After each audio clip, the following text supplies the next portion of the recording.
The butterfly effect. History's chain of consequences. Have you ever wondered how different our world might be if just one person had made a different choice? If one leader had hesitated, if one scientist had given up, or if one ordinary person had decided to stay home instead of changing history? Welcome to the butterfly effect, history's chain of consequences.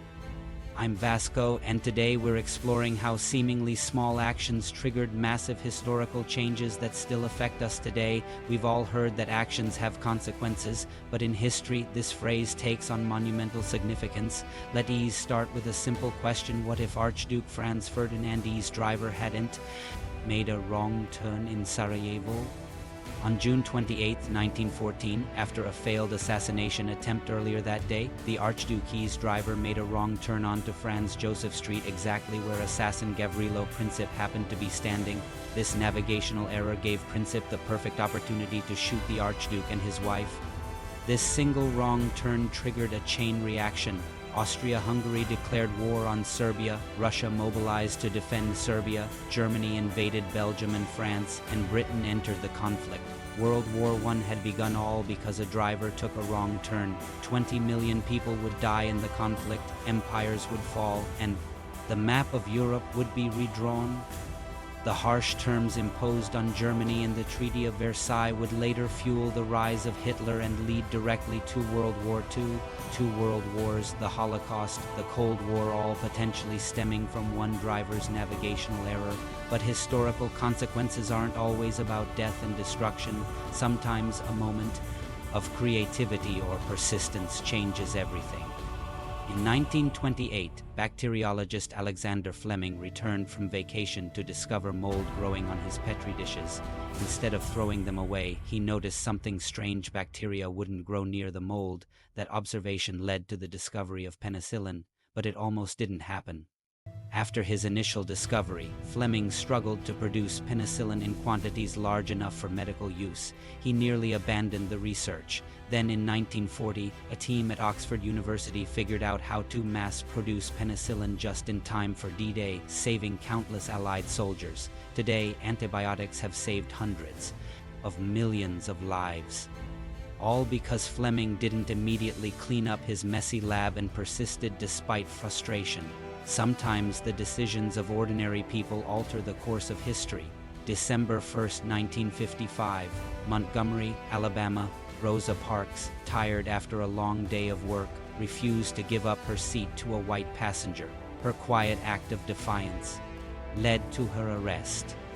This sparked the 381-day Montgomery bus boycott, elevating Dr. Martin Luther King Jr. to national prominence and igniting the American Civil Rights Movement.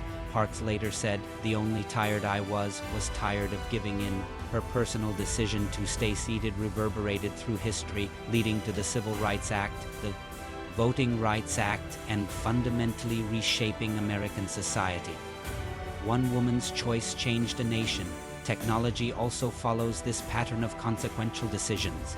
In the 1960s, researchers developing ARPANET made a crucial decision. Instead of creating a centralized network, they designed a decentralized system where information could travel along multiple paths. This decision, made primarily to protect communication during nuclear war, had unexpected consequences. It created the foundation for the Internet as we know it, resilient, open, and nearly impossible to shut down completely. The researchers couldn't have imagined that their technical choice would eventually connect billions of people, create trillions in economic value, and fundamentally change how humans communicate, work, and live. A technical decision made for military purposes transformed human civilization.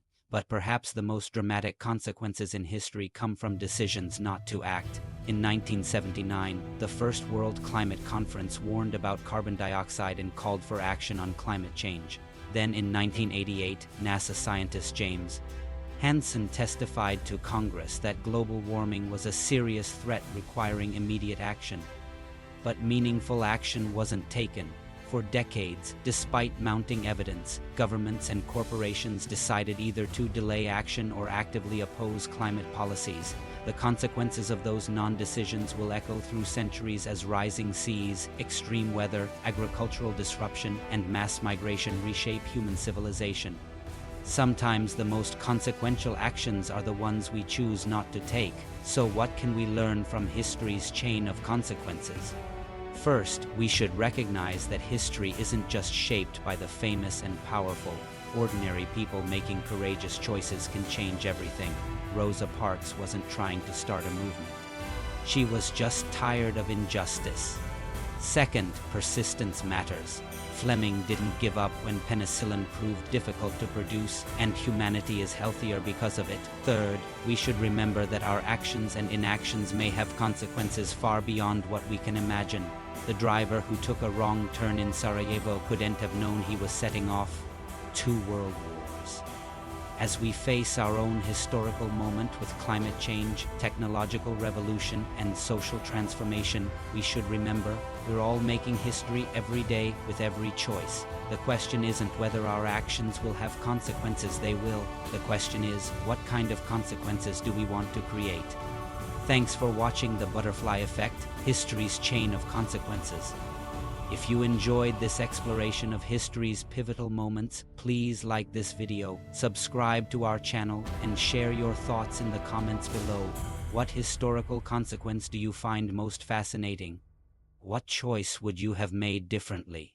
Until next time, remember, history isn't just something that happens to us, it's something we create together at History Year Month.